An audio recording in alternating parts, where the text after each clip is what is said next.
All right, this is Razer's Blackwidow V4 Pro 75% with this awesome OLED display up in the top right-hand corner. I'll give you a tour of the menu and everything you can do here in a moment, as well as some lighting options. But first, I want to talk about what this keyboard is and how it sort of fits in the marketplace. There's a lot of keyboard customization capability out there. People are changing their frames, their foam, their stabilizers, gaskets, keycaps, of course the switches, all that stuff. And then you have the manufacturers, the major brands like Razer, that release amazing keyboards that work very well out of the box, and they've been doing it for, forever, for a very long time.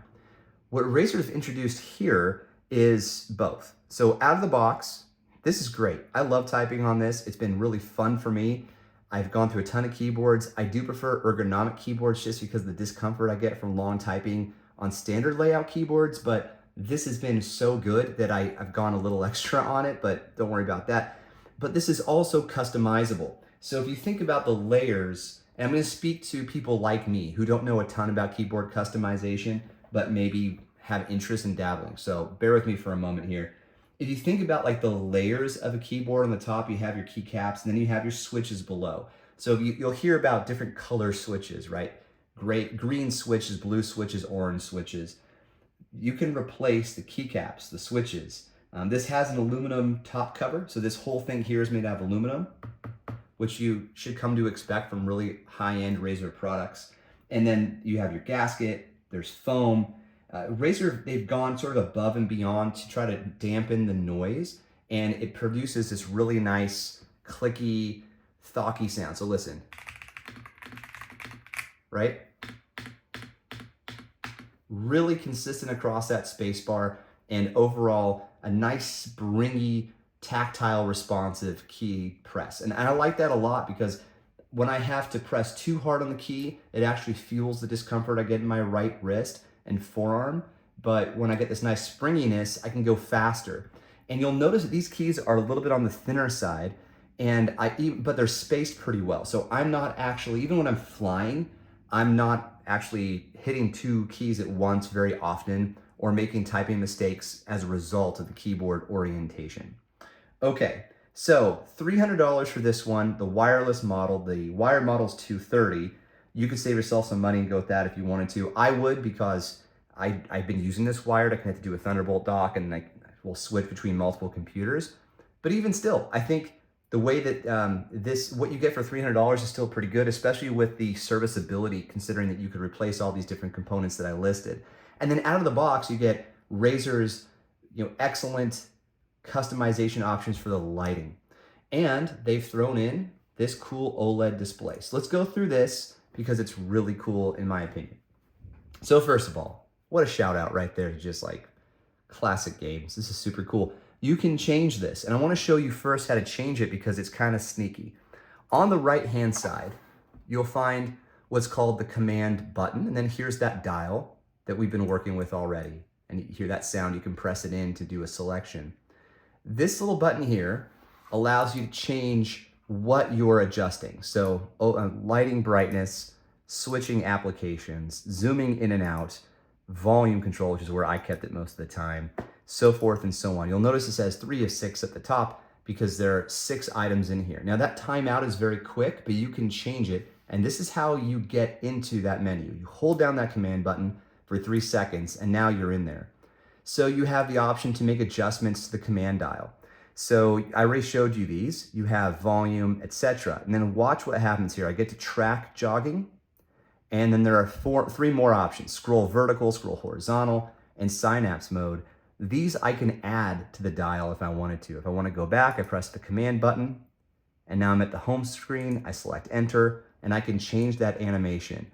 Right now it's set to this Space Invaders-like thing, but I can change it to the Razer logo, and then several other implementations of the Razer logo. This one's really cool, actually. I haven't really given that one too much thought.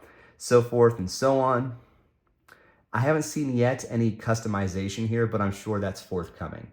All right, so then I select what I want and I go back.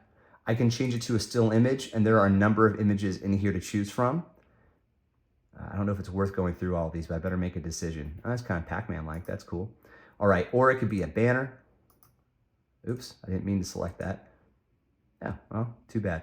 You can change it to be keyboard information, emotes, audio meter, system information, which is pretty cool. But you'll have to configure Synapse 4.0 on your desktop or laptop in order to actually get into that. And then you can just turn it off if you wanted to. Past the home screen, there's lighting. So you'll notice that if you wanted to, you can change the brightness and select different effects without ever having to go into Razer Synapse. I have no problem with Synapse. I never have, despite what folks say on the internet about it. Maybe I've just gotten lucky over the years. I use a lot of Razer products, but I never had a problem with it. But anyhow, if you don't want to mess with it, you could just go in here and make your changes. You could do like a ripple effect, bam, it's selected, and now you see it immediately changes to the ripple effect.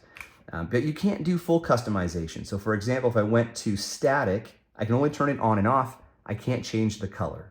So it defaults to Razer green, which is where I've basically left it this whole time. And then finally, oh, the brightness as well. And then finally, there are settings. So you can go into the settings of the OLED display, adjust the brightness, and then this is what I was referring to, how long it takes before it goes back to the home screen, 5, 10, 15, or 20 seconds. And then you have your dial direction. I'm not even gonna mess with this because if I accidentally put it in the reverse direction, it's gonna give me a headache. So, okay, I'll go ahead and back out of it now. So there's a lot you can do here, but the cool thing is, like, let's say you're doing brightness. Now there's your brightness. It's right there. So if I put it on, let's see, task view, previous app, next app. Let's say I want it to, there's my zoom capability.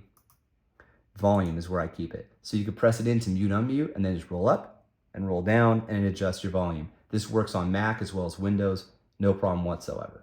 Okay, that's your review of the OLED display, which I think is a unique implementation of OLED.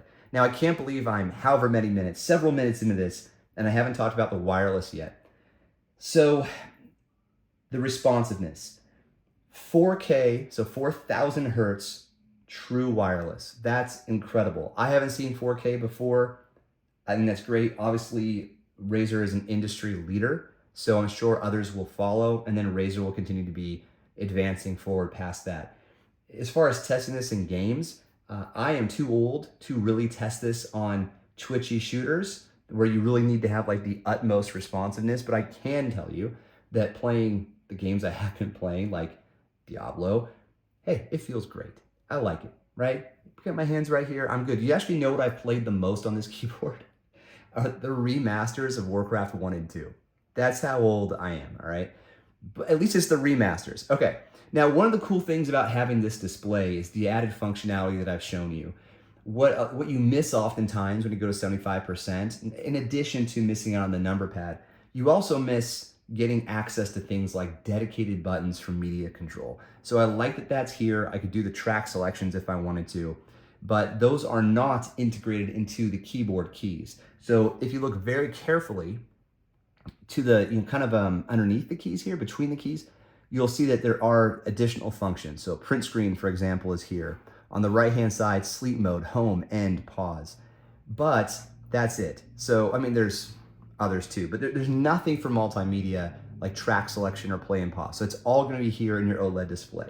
And if you think it's annoying to have to click through and switch from one to the other, you get pretty used to it. You get to a point, at least I did, where I can do it without looking at the keyboard, especially since all I have to do is run my hand up here. As soon as I feel that command button, I know exactly where I am, and then away I go. Alrighty, with the Bluetooth, you get access to, you can connect it to 3 different devices and then switch between them. So all you have to do is use your secondary function and go 1, 2, 3. So that's very good, worked like a charm. Now, the lighting on this is super good. I showed you several of the modes. You're probably familiar with those already because Razer, they led the charge with those types of, they've had them for a long time, Ripple, Wave, all that stuff. You probably recognize them by name. What I like about this, it reminds me of, what is that Razer keyboard from a while back? It wasn't the Death Adder, it wasn't the, crap, I wish I could remember offhand. But there's this sort of like glow lighting that Razer started doing with some of their keyboards. And it's here on the Blackwidow. And I have not reviewed a Blackwidow in a while, so I don't remember if they did this before. I feel like this is new for the V4, but I love when you look down on this keyboard it looks like there's just like this sea of green underneath. And whatever color you choose to be your static color, if static's the way you go, I like that you don't see anything underneath the keys except for the lighting. I think it's a really cool look. And then the way they shine through the keys so consistently, including the function row, is awesome. And there's more lighting. So here on the side, we have a light bar that you can customize or personalize, and the same is true on the right-hand side. And there's another look at the command button and the command dial. I'm gonna go ahead and plug it now and show you the bottom. Okay, for gamers, by gamers, for gamers. Gamers, this is a classic implementation of Razer's keyboards on the underneath, and it's great. So you got these nice rubber pads here. I've been laying it flat. I haven't been using the kickstands here, so I can tell you that the keyboard is not moving on me. I mentioned it's on a desk drawer, so I pull that drawer out and then I type, I use it. I'll move it around a little bit, but I'm doing it directly on the desk, so the wood. I'm not doing it on like a mouse pad, or anything like this thing I have here. I'm not using it on anything like that. Okay, one more thing to mention. It comes with a wrist rest, and it's a good wrist rest. I know some people like firm. This is gonna be more on the softer side. It has a little bit of a give to it when you put your wrist down. So I mostly type up here where this is not, I'm not touching the wrist rest, and I stand and then I'll sit. And then sometimes if I'm like really getting into it, I'll bring my hands down, I will go on the wrist rest. And this attaches magnetically. It's a nice, soft magnetic attachment. It's not very firm. So if you want something that's gonna stay on, like, you pick it up and shake it and look how good the magnets are. That's not this guy. Okay, that's it. Razer Blackwidow V4 Pro 75%, full written review with way more specifications and a breakdown of what you get in the menu system. I have it all nice and organized in the review article. It's on GWW, no monetization whatsoever. Thank you for watching. More to come. We'll see you on the next one. Happy holidays, folks. Cheers.